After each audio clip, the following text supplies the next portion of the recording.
Hey everybody, Anthony 4x4 Diesel. This is what I like to call an emergency vehicle where someone's had a vehicle failure. Either a combination of when people don't watch the videos or when people, careful who you trust to let work on your vehicle. So let me just quickly, I've done it before.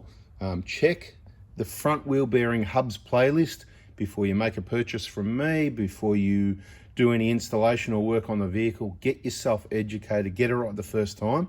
And before we go any further, the most important failure from this mechanic or whoever it is at some workshop that tried to install these on someone's car and made it very dangerous, it didn't get far before it ended up on a tow truck. He obviously didn't road test the vehicle. Road testing the vehicle after you or your mechanic or anyone, whoever's working on a vehicle, a simple service, it still needs at least a small road test. It's risky to not do that. There is something you could have done that you've forgotten, that a road test, a little road test is going to show up after an oil change. After you drive the car, check that the sump plug's tight and that there's no leaks. Check the oil filler cap, check the dipstick, check the oil filter, check anywhere you've touched in case. I've had it before where there's a faulty rubber seal on an oil filter. It's got a cut through it that you couldn't see, but under oil pressure, it pushed through the seal and it leaked out. It's crazy what you can't see and how much oil can come out. Okay, so you've got to road test every vehicle. On a bigger job like this, changing wheel bearings, drive shafts, suspension components, anything like that, you've got to do a big road test. If you replace an engine, a transmission, there could be things you've forgotten. You need a big road test. The bigger the work, the longer the road test, and you need an inspection again after the road test to make sure it's safe and reliable. That's how we roll, and I recommend that's how everybody else rolls. Now, most people know that are still watching 2 minutes into the video that we have the Prado front hubs assembled, ready to go. There's a heap of videos, so I'm not going to tell you why we do it the way we do it. It's just the best way to do it. This is the best value for money hub. You can't go to Toyota and buy the components and put it together yourself cheaper. Bada bing, the Prado is the way to do it. The Hilux ones here, they're a bit different. There's still 6 different genuine components. I still do my little trick to possibly make it last longer, my little secret thing. Seals are professionally installed with a special tool, pressed together. It's all Mickey Mouse. They're well packed so that these seals don't get damaged on the way to you, because these are an expensive seal as well, which you also need. That's the seal that goes inside behind the steering knuckle. And how do I know to do that? Because a couple of them did get damaged. Took years and years, and eventually they got damaged. What we used to do was place them over the top there like that. But you know what? They can still get knocked around and get damaged. So now what we do is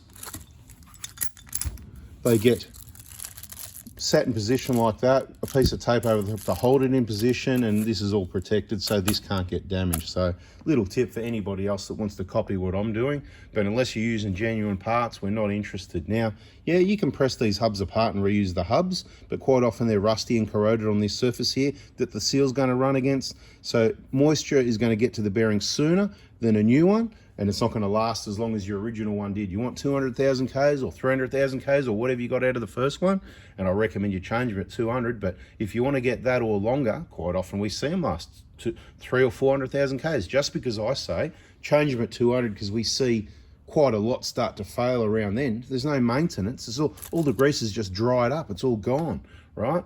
Think about it. You know, you're not paying the maintenance, but that's not what the video is about. What this video here is really about. It's about just common sense, uncommon sense, right? So there's 6 genuine components supplied with either the Prado or the Hilux hub, but there's a precaution on the Hilux hub, what you need to take care of when installing. Now, whatever you take off a vehicle, whether it's pads, brake pads, disc rotors, wheel bearings, assemblies like this, obviously, the first step as a vehicle technician, mechanic, whoever, whatever you are, you need to look at the components and compare them and say, do they look the same? Is this the same? And in most cases, it's got to look the same. Might be a different brand, might be something slightly different, and you've got to be able to ascertain and determine, is that difference okay? Is that normal? Is this meant to be different? Is this an upgraded item? Or is this going to be a problem? And to me, it would seem fairly obvious that if I saw a hub like this with that hub there protruding, that something needs to go on there. And when you take the other one off the vehicle and you place it on the bench next to it and you're comparing, you'll see those components. And if it hasn't got ABS, it's going to have a spacer, and then another, it's not a retainer, let's just call it 2 spaces to keep it simple, and they've got to go back on exactly how they came off the old one. You don't need to replace them. I used to include these many years ago, but they're expensive. It's just a waste of money. They're easier to take off the old one, as demonstrated in the videos. So you just swap them over, just like you're doing 2 hours work or something. What's another 1 minute to swap them over, right? So you take them off, you give them a bit of a clean up, they'll be fine. Even if they got rust on them, they'd be fine. You can replace them if you want, but look, they'll just be fine, okay?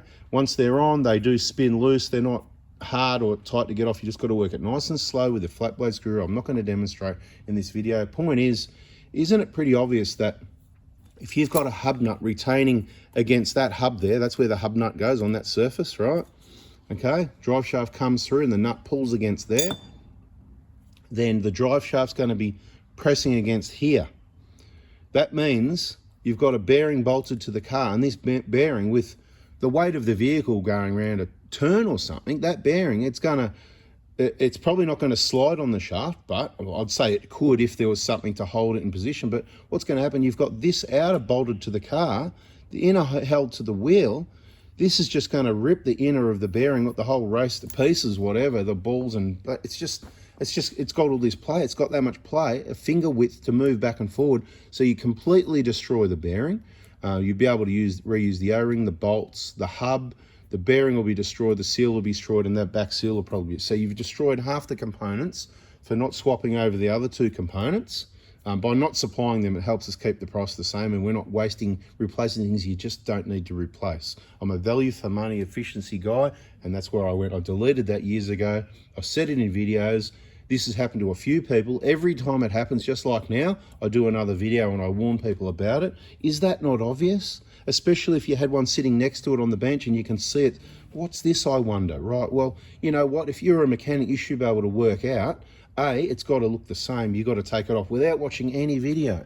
But if you make this mistake, I'll certainly say you need to start watching a lot of videos, not just my channel, and do a lot of training to learn of motor vehicles, because as you can clearly see, that flat, right, that flat area there, that's the movement the bearing's got. Quite simple, because what's happening, the drive shaft's there, the nut's there, it's just holding the hub. Nothing's holding the bearing. So once you put those 2 spaces on there, and if it's got ABS, it'll have an ABS ring goes on first, then the spacer with the bevel on the edge, right? Just like it came off. Take a photo of it, then take it off. You just gently get your flat to flat, and you just go like this on the old. Don't bend it, don't force it, don't try and get it in one hit. Just gently, slow, and it's just loose. It'll jam up. It spins once it's on there, right? It all spins. It's loose until it gets clamped, because again, that drive shaft will then not be pressing here. It'll be pressing on that spacer that's bigger than the hub, and it will be pressing on the inner race here, holding all the bearing and the hub together at 235 Newton meters. Please, people, watch the videos. Stop wasting your money. Now, what's the solution? You're wasting your money and time if you don't watch the videos. I'm packing another kit here for someone that they thought they were doing the right thing. You know, he's going to be watching the videos. He got a thermostat because, you know, he needed that, and he got a drive belt because he needed that. Well, he should have just got a BFE kit, because now the water pump's leaking. He's got to go in there again. And he knows this, right? And everybody knows this. But it's the old, you know, you thought you did the right thing, you just got that. And now it's not really efficient to get, you know, whatever. Anyway, so we'll talk about that one in another video or some other time. The point is, watch the videos, do the kits at the right time as recommended. There's a reason the recommendation's there. Now, what's the solution? The solution is his car's off the road. It's been on a tow truck. He needs to get it back on the road. I'll say whoever fitted that has made the mistake. It's their responsibility to pay any costs, including parts and labor, to rectify the problem, okay? Very clearly, 100%. There's no doubt about that. The fitter has made the problem. Now, what's the costing going to be? Well, at the end of the day, like I said, it's going to waste the bearing and both the seals, because you can't get that seal off again, plus labor time. So I'm going to say that it's quite a lot of the cost of replacing these. But what I'm going to do for people, if you made this mistake, I'm going to help you out. I'm helping everybody out by putting the video now so that you don't make the mistake. But if you do make this mistake, like I did with everyone else, if you're near me, you come back, I'll press it apart, I'll put another bearing on there. Cheap, we'll just get it back together so you can get the car on the road.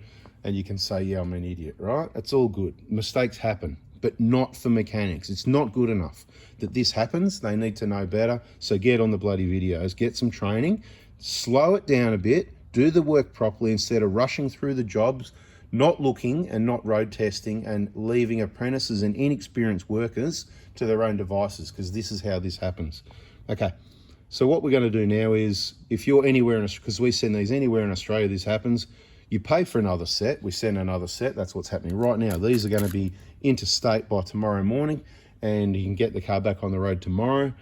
Then you can send me back the old ones. I'll see what parts we can reuse, what's damaged or not. If you think the seal at the back behind the steering knuckle isn't damaged, okay, then you just send me this old one back. But I'll tell you what, pack it exactly how it was so it doesn't get damaged. The whole reason I'm doing this video is so you can listen and learn and avoid these mistakes, keep your car reliable and save money, right? It doesn't bother me. I don't care about the hubs. I couldn't care less if I never sold another Hilux hub in my life. Okay, I don't care. I do it to help you guys out, right? This is done. I guarantee you won't have a problem with this unless you don't watch the videos and the installer makes the mistake. Now I'm going to help you out with solutions. Okay, so the O-ring I can reuse, the bolts I can reuse. It takes time, a special tool to pull the bearing off the hub and all that. That's a bit of mucking around. So we've got to make allowances for all these things, and we can reuse the hub. So there's not a lot, but there's going to be some sort of, I will refund some money. I've just got to go, okay, you know, and then I've got to give it some love, put a bit of love on top, you know what I mean? And I don't know, I'm not going to say here because I just don't know. I've got to think about it, but there's going to be some refund, which is better than nothing.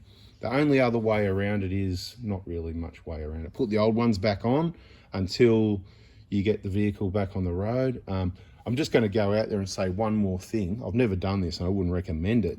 There's a chance that you could pull it apart, push all this back on, put the spacers on and put it together to get back on the road temporarily. I'm not saying I would trust this bearing. This is going to be all destroyed. It's not going to be sealed properly.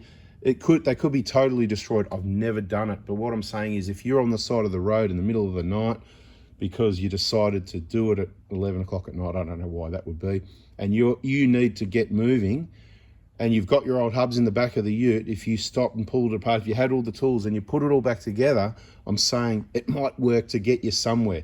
This will not work. There's way too much play in the bearing. It's just all over the place. As soon as you go around the first turn, it's all over. Road test the cars, people. Check the vehicles properly. Check it. Think about it. Take the time to think and check. We do a triple think check after each job. We go, did we do that? And there's two of us, so we both go, did you do that? We question each other, did you do this, did you do that, did you do that? Blah, blah, blah, blah. Not saying we can never make a mistake, but I'll tell you what, it's reduced down to almost absolutely nothing. And mistakes still happen, absolutely, there's mistakes that happen, but the more imperative and dangerous it is and expensive it's going to be to repair it, the more you got to take the time to check. Then you do your road test. You have the radio off. You listen carefully. Does everything sound right? Because it makes sounds is the first thing. Use your senses. You smell. Hang on. What's that burning smell? Head back to base. We need to, what's going on there? You know what I mean? After the road test, if everything's all good, then you need to start using your eyes again and look around with your light nice and slowly at every single thing you've touched. Is there any issues here? Anyway, I've had my rant. Bada bing, bada boom. Hope you loved it. There should be a lot of likes.